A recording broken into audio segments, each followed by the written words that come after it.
Hello mga kaprekoy, maligayang pagdating sa ating Bible verse of the day. Ano man ang ating pinagdaraanan ngayon, magpahinga muna tayo sandali at pakinggan ang salita ng Diyos. Simulan na natin. Talata ng araw, Mateo 11:28. Lumapit kayo sa akin, kayong lahat na napapagal at nabibigatan, at bibigyan ko kayo ng kapahinahan. Mensahe, mga kaparekoy, sa dami ng ating ginagawa at sa bigat ng mga problema sa buhay, dumarating ang panahon na napapagod tayo. Pero hindi tayo pinapabayaan ng Panginoon. Inanyayahan niya tayong lumapit sa Kanya, ilapit ang ating mga alalahanin at magtiwala sa Kanyang pag-ibig.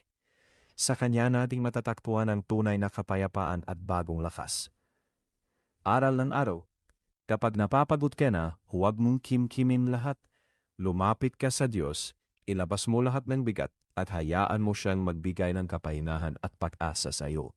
Panalangin natin, Panginoon, salamat po dahil lagi ninyo kaming inanyayahang lumapit sa inyo. Kapag kami ay napapagod at nabibigatan, bigyan ninyo kami ng kapayapaan, lakas at pag-asang magpatuloy. Sa pangalan ni Jesus. Amen. Maraming salamat mga kapareko sa inyong pakikinig.